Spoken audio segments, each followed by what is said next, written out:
All right, guys, we got a busy day ahead of us today.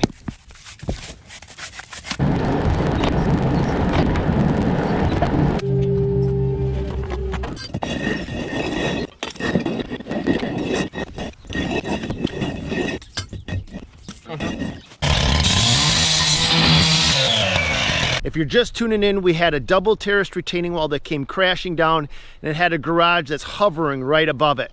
So we've got to carefully start to remove the old retaining wall and keep building up on the new one.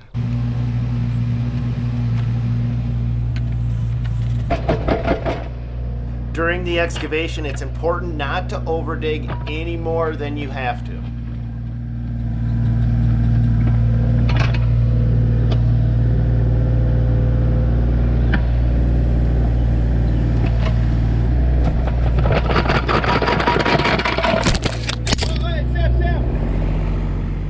Any blocks we come across get sorted away from the backfill soil.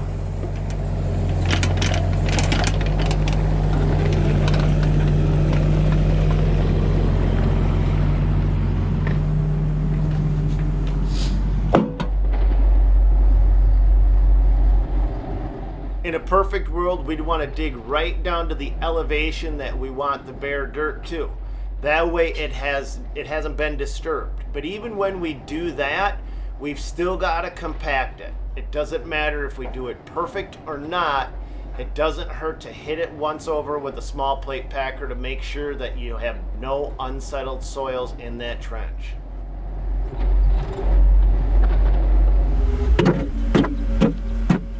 They also start dismantling the upper wall.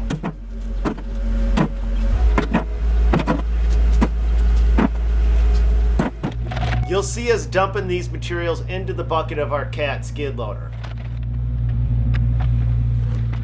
We don't have to haul away the excavation spoils, but we don't want them anywhere near the trench while we're trying to establish our base.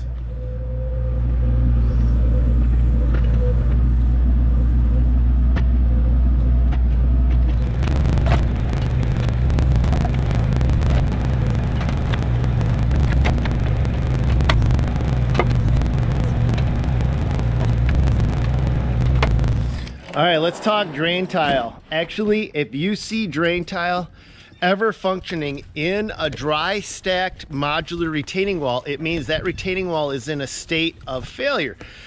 Drain tile is not only not needed in a retaining wall system like this, it shouldn't technically function. The entire retaining wall is designed to weep. That's why we use so much drainage aggregate and there's no mortar.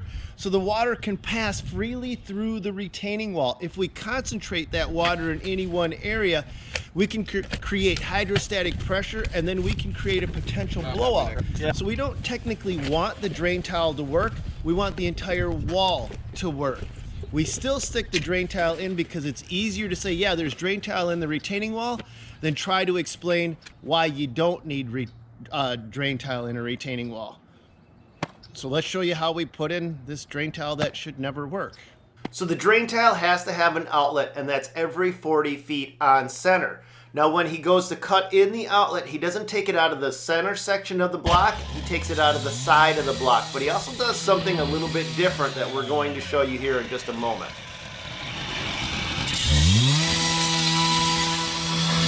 Once the block is cut to allow the opening, he then cuts a slit into the block that will actually hold it in place and lock it into the retaining wall. Let me show you what that is right here.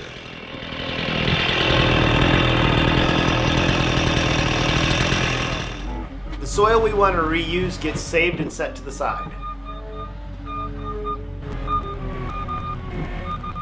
In fact, Blaine's going to scoop away all of that loose material just to make sure nothing gets kicked into the bottom of our base before we have the wall based out and towed in.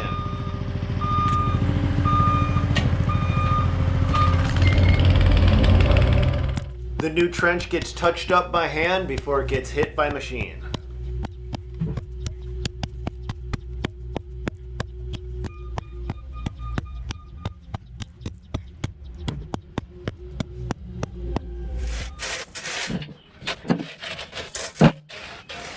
Alex scrapes a thin layer of rock into the bottom of the trench simply to get better traction with the packer.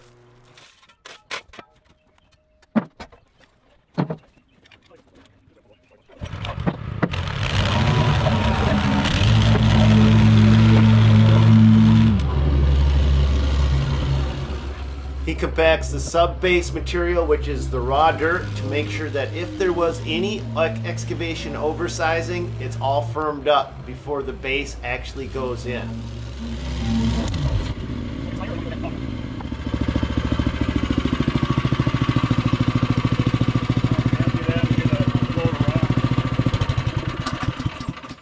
While the base is getting prepped for the new retaining wall, the block is getting prepped to get thrown away.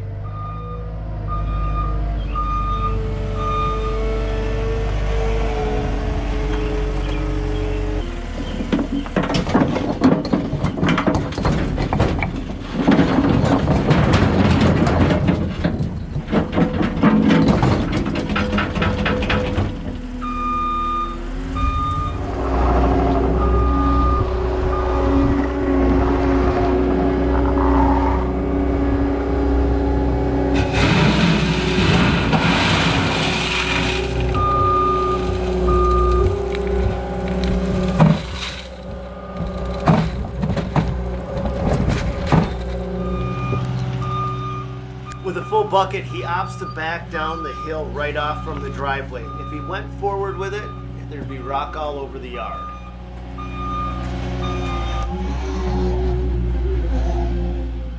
With the sub-base material packed and ready to go, he can now add enough material to bring it up to the bottom of his retaining wall, but that still has to get packed.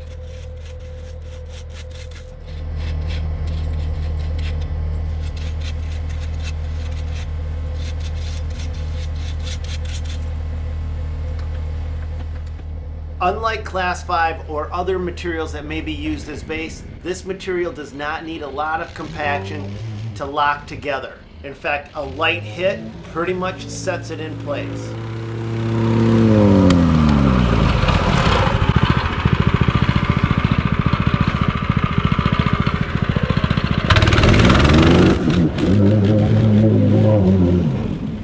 The boys will add a touch of material wherever they feel they've got any low spots.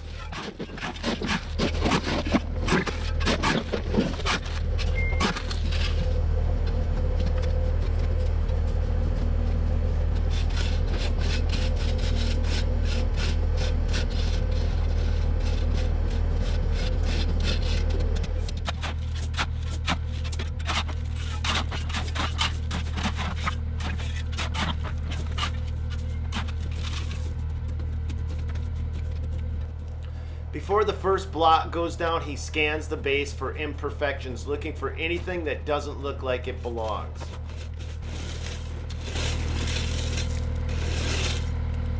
Now they've still got a corner to build up, and that requires the cutting of blocks. So while Alex is focusing on basing out in front of the team, they're going to start building up that inside corner.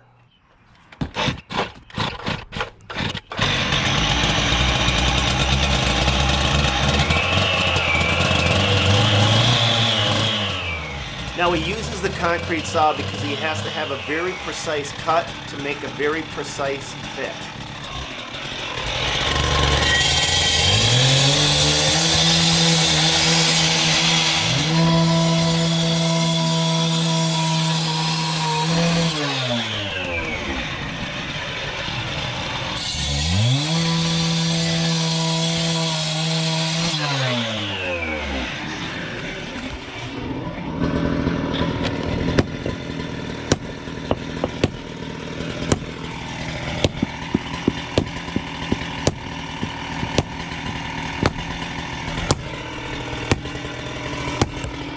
Like a glove. It's like you've done that a couple of times. If you guys are tuning in from part 1, you know that Alex is in training to be a foreman, but he's also in training to be a baser. And so this is the perfect kind of projects we like to put people that are in training on. Shorter retaining walls, 4 foot and under.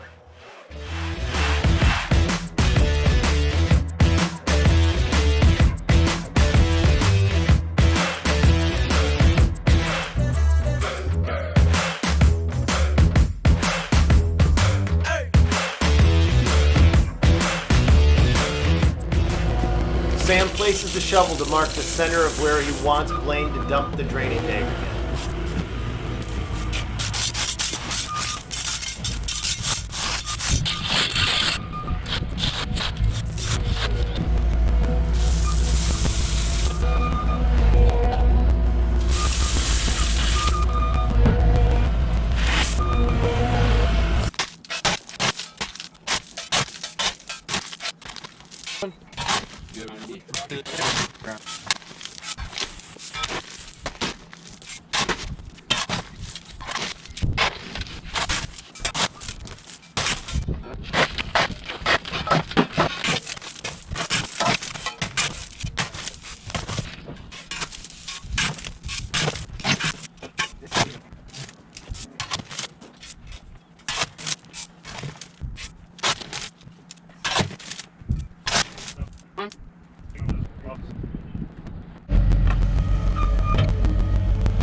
With the bottom wall getting close to height, they feel comfortable enough to take out the upper wall.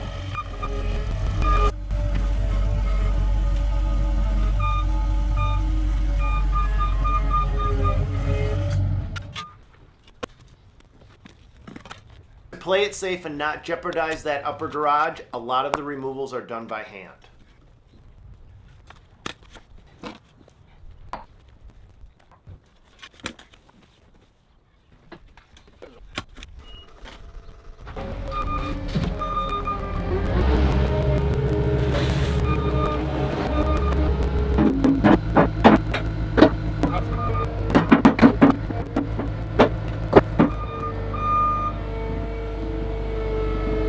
All right, so we got drain tile down,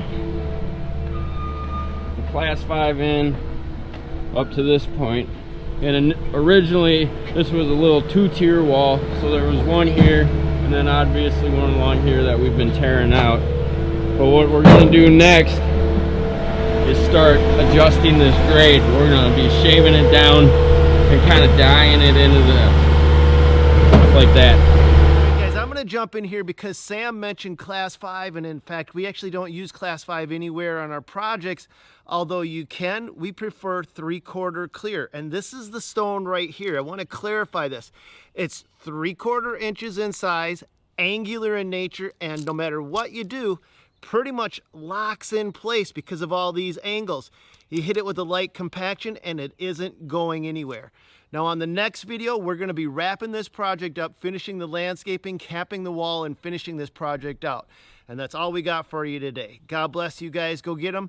Do me a favor, hit that subscribe button, hit the share button, and hopefully we'll see you next time. Back into the driveway with you.